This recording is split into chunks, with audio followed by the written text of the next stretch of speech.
Alright guys, welcome back. This is Val. So finally I'm gonna grab this model here. I've posed her with a gun and the outfit for a different render, and I'm gonna be using her in a stonemason set which is outdoors. So I'm gonna be using here, for instance, Streets of Asia 2. Alright, I'm gonna load the set. Sometimes the older sets come with a sky dome, which doesn't really matter if you're using this light setup because it doesn't use any of the dome light and all that. But anyway, you can turn it off, the dome, the sky, if you want to. Just remove it.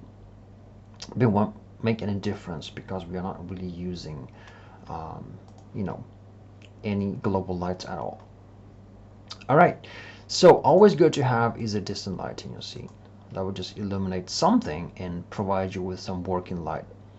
That is suitable for texture shaded preview.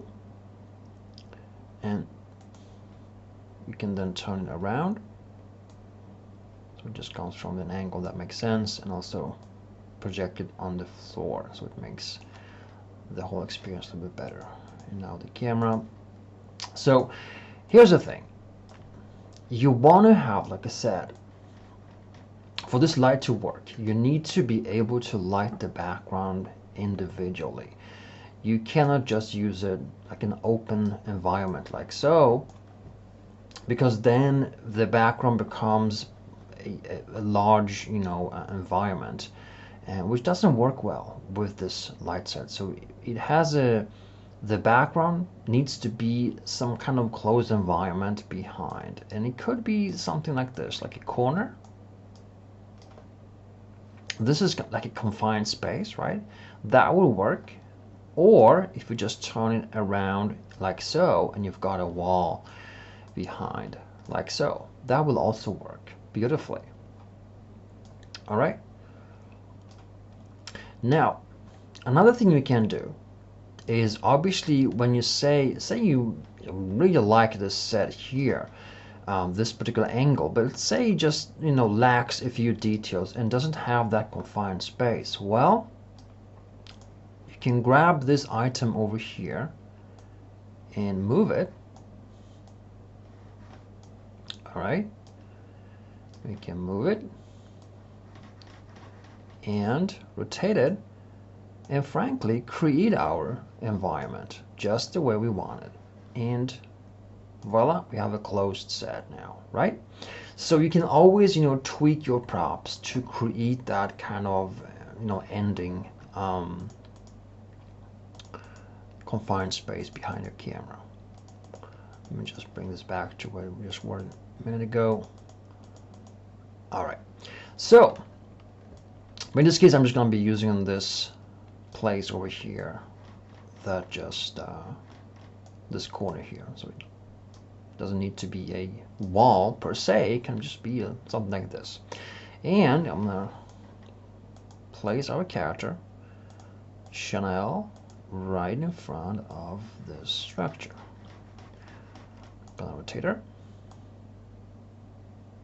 again, low camera, move pretty close. And here's an extra bonus thing, if you will. So first time I'm just gonna position her. I'm just gonna use the universal tool and just use this corner here to move her freely, and just place her around here. All right. Now here's some bonus thing. Remember back in the early videos I talked about and also showed you how the camera plays a role, especially with the height. Now it also plays a role with the zoom level. And here's how. Say we want to fill the entire frame with our girl like this, and we're using right now a pretty low camera angle, so-called wide angle, right? And if I just look at the numbers here, it says 49. That's a pretty low wide angle lens. And what happens when you have that low lens is that you see a lot of the background behind, right? You really do. which also exposes a lot of the background. Here's a different take on it. Back off the camera quite a bit and zoom in from far behind. You still fill up the frame, but the background becomes a much smaller component. All right, so this is very useful in deciding just which portion of the background you will see, how much of it you will see, and so forth. And you can now use both this and height to control and exactly design your scene the way you want it.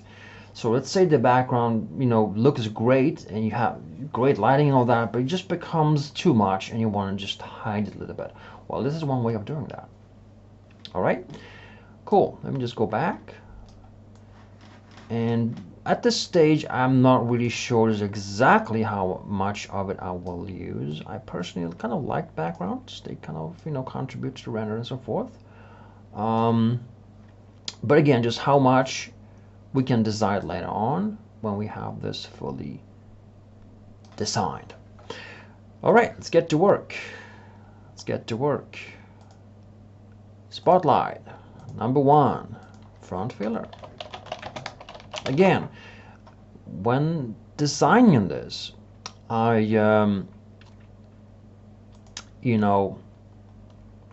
like I said, there is no guessing work. You know exactly where to place the light. It's always in front of the main target, always. So it's like, right when you have the camera, you can just place it on the camera, move it a little bit up, tilt it down. Whoops, what just happened here? I'm not sure what happened here. I redo. Just something happened here, and I kind of lost the setting hat. Let's go for front filler. I have no idea what just happened. I kind of locked the entire thing. The entire camera is locked, and I cannot move it. I can't rotate it. I cannot do anything. It just became really, stuck at something. It might be some kind of point add thing. Let's see if it has a point add. Yeah, something became really weird when I just, let's select none.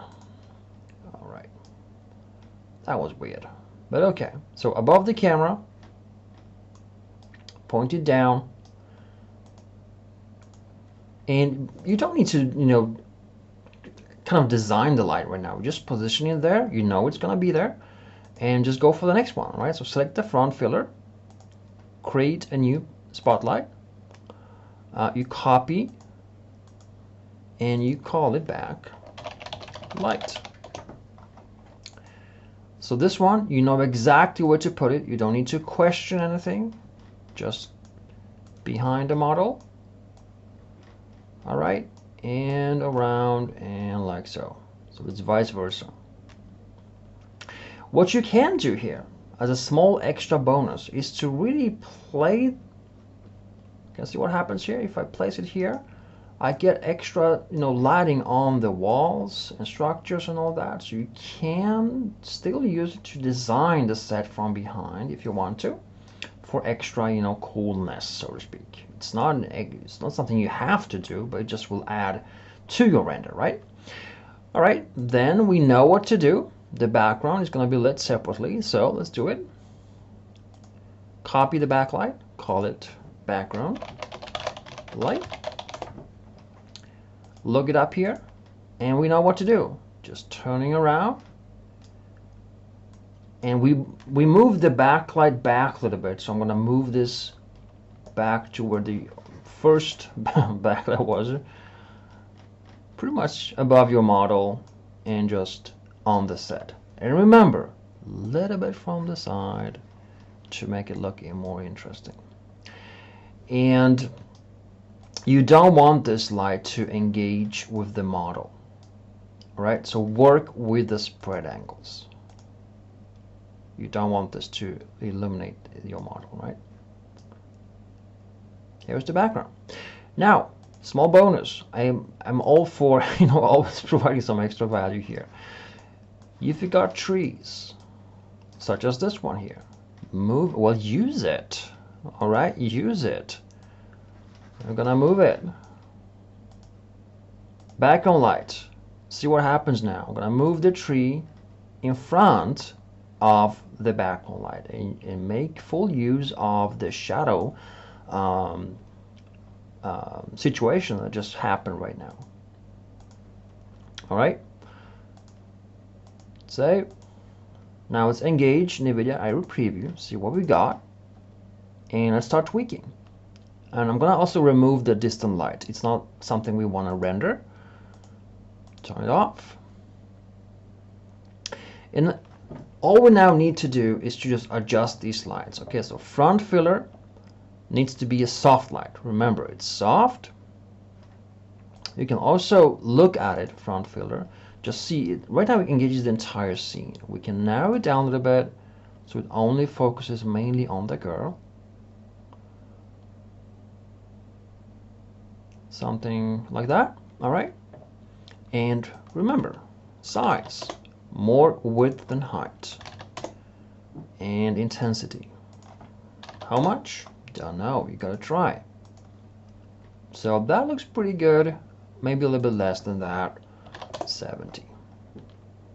And awesome. Don't worry about the shadows. Shadows need to be there. They kind of, you know, create and give the image life and tension. So you need to do that. Remember, we are mixing several components here in one. Each of the lights is designed to just, you know, have several roles in it. So roll with it, follow it, and it will just work out. So backlight, this one here on the back, we kind of designed it kind of wide, if you will, right now, right? It projects onto everything here, the walls and all that, and creates backlighting effects. And it's fine. We can do that. So, let me say, so what we want to do now is simply use a more narrow sizing here. This light, we want it to be a little bit more harsh, and we want it to create more dramatic light effect. So let's drag it up, more intensity until we start to see it. A little bit more, I think. Let's do 3. All right. So that light now creates a lot of damage on the ground. All right. It does illuminate her. It does illuminate the set, but it also creates a lot of damage. And this is, well, something that happens when you have the light very wide like this. And the only way to avoid it is to target our girl only.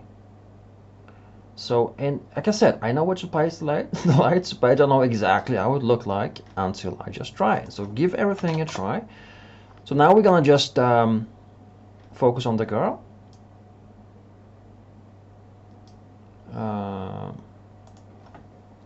15.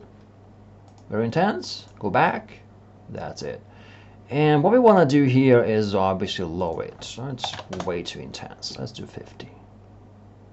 A little bit more, 25. Beautiful. All right, let's see if I'm using both cards. I'm gonna be using, let's see, filtering on, good. That looks pretty good and intense, and just, you know, uses, it just works out. Maybe we can lower it to maybe 20, but it looks really kick-ass. The way this is designed is that you shouldn't really put too much effort into this. It's very straightforward. Frontal light on the model, backlight on the model. If you can, try it wider. If it works, great. If it doesn't, the model. Now back on the background light, engage it, which means we're gonna use a little bit of fuzziness on it. We want the tree shadows to really show up. So what I want to do is now engage, see where we just start to see things. Let's do a little bit more intense than that. Let's go for 30. Alrighty, that looks pretty cool. I think we can do a little bit more, like 40 maybe. Let's say that starts to look really nice. And as you also add more lights, you will also notice that, you know, the intensity you had before, maybe you can increase it some more or decrease it. It just depends on, you know, how everything flows. Let's do more in the background. And by the way, the shadows you see from the trees, they just look awesome, right? And we can just make them a little bit more softer. And obviously we want to have camera depth of field on. Like I said, that minimizes the things you see in the background. So depth of field on, auxiliary viewport. Let's use texture shaded. Let's turn on the distant light so we can see what's going on.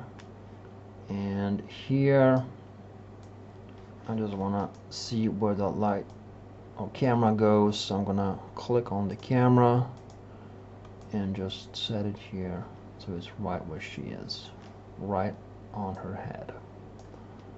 Somewhere around here. All right. Now the background becomes fuzzy, which is awesome. And I can see that we can do the background a lot more intense. So background, let's do more intensity. There we go. Let's tone down the backlighting. It's a little bit too intense. Let's do 15, and let's lower also the frontal lighting. So it's all about intensities.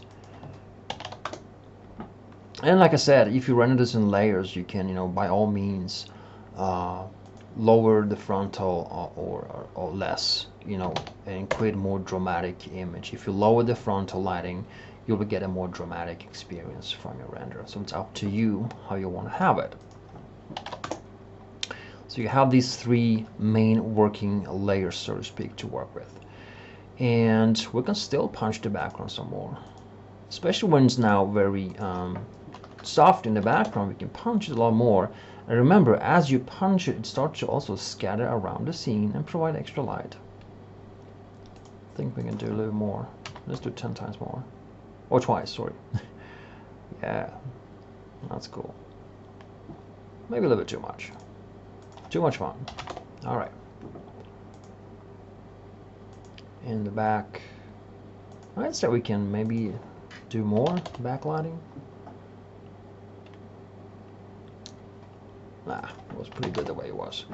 All right, guys, and like I said, this is pretty much it.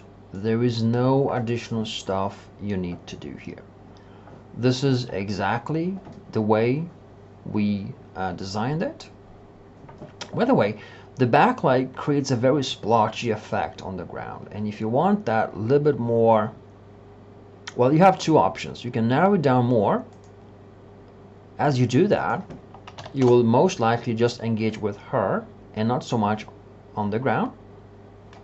Or you can try widening it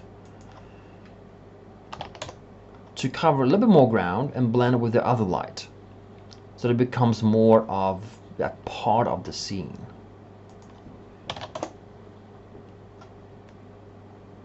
Cool.